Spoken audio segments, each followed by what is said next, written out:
The Last of the Starks, Episode 4 of the 8th season of Game of Thrones, premiered on May 5th, 2019 on HBO. At about 17 minutes and 38 seconds in, fans spotted what appeared to be a Starbucks coffee cup in the middle of the frame. This mistake drew a lot of comment online, and HBO released a press release making light of the blunder. A few days later, without fanfare, the network digitally erased the cup from the episode. It can now only be seen in recordings captured by audiences. A spokesperson confirmed that you won't be seeing any more craft services in future rebroadcasts of the episode. It's a simple change, and one not uncommon in the film industry. Most of the time, people don't care or notice. But what if there's more to these simple alterations than meets the eye? When movies were first broadcast on TV, editors made all kinds of changes both for content and for length.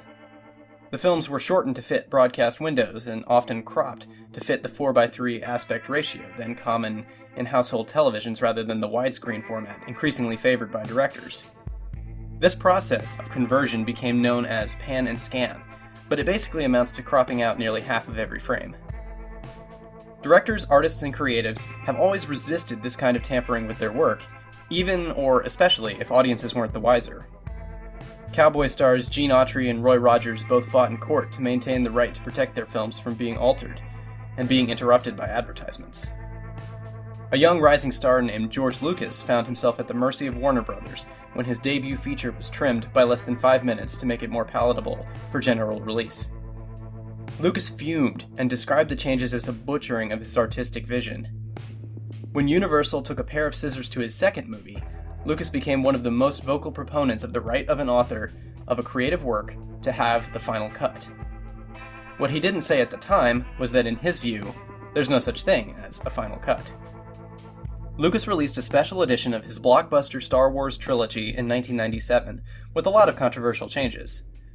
What doesn't get talked about as much is the small changes Lucas started making back in the late 70s and early 80s when the first film was re-released to theaters to prepare audiences for sequels. Also rarely referenced but easily observed are the small changes between DVD and Blu-ray editions. Lucas isn't alone in wanting to make adjustments or minor improvements.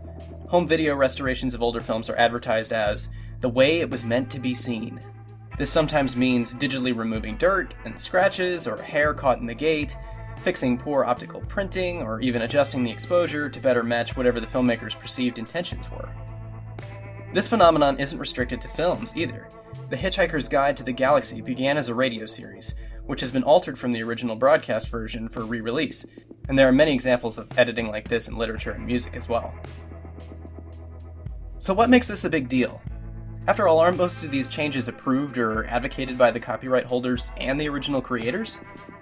And does it really change the viewing experience to remove a coffee cup from the background of one shot? Could these kinds of changes actually give you, the audience member, a better experience?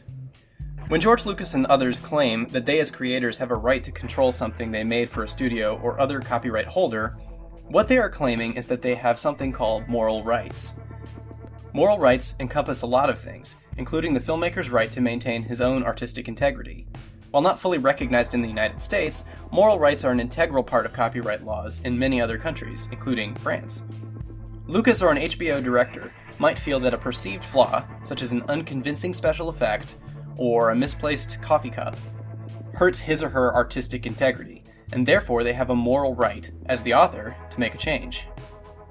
From the perspective of US copyright, they are at liberty to do this, just as Ted Turner was legally allowed to add color to black and white films during the colorization scandals of the 1980s through today. Turner and others discovered that adding color to old films could boost home video sales.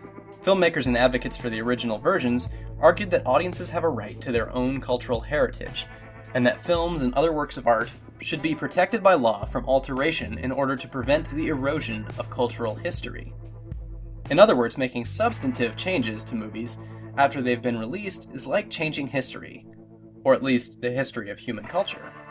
By the way, one of the loudest voices in the demand for legal protection of classic movies was none other than George Lucas. This practice is distinct from releasing special editions or alternate versions. Filmmakers are subtly releasing self-censored versions of their work and passing it off as the original version, or preventing the original versions from being commercially available. But the Star Wars and colorization changes were substantial. What about something as minor as a continuity error, only noticed by hardcore fans? When you watch Game of Thrones, you are technically participating in what is called fair use. Usually discussed in connection with using copyrighted content for purposes other than what was originally intended, such as in remixes, parodies, or video essays, fair use also includes any use of a copyrighted work by someone other than the owner, including watching it at home. In other words, you don't have the right to watch Game of Thrones except as granted to you by HBO, who owns it. Most often, they grant you this right in exchange for money. But if what the champions of cultural heritage say is true, actually the audience has certain moral rights to works of art, as originally released, in addition to the rights of creators. Specifically, they have a right to preserve the cultural history that belongs to them. Copyrighted works eventually enter the public domain because nobody gets an exclusive monopoly on anything forever, although some have worked to try and change that. Legislators and legal theorists over the years have advocated for the public domain because it's the fuel for new ideas and creative works that will become as culturally significant as their ancestors. As Game of Thrones is often regarded as one of the most culturally significant series of the past decade, the coffee cup is a small part of that legacy. We now have the technology to edit out all sorts of things we don't want the world to see, from a blemish in an Instagram photo to embarrassing hand gestures to photos and historical records. The dominance of streaming services makes it possible for content creators to make edits at any time and erase the original versions forever without any evidence to prove that they have done so. But just because we can make changes doesn't mean we should. In the future, if things remain as they are, new generations of Game of Thrones fans will watch the series without the Errant Cup. They won't get the inside jokes like the Funko Pop parody collectible, or the various cartoons drawn about the incident. In this way, they will be forever separated from the Game of Thrones of 2019, warts and all, and will instead experience only a censored version. What do you think about the coffee cup in Game of Thrones? Comment below to let me know what you thought about the video, and whether or not you think HBO should leave the coffee cup in, or take it out. Thanks to Thomas Flight for all of his advice and encouragement to make this video. Be sure to subscribe and check out his videos, they're amazing.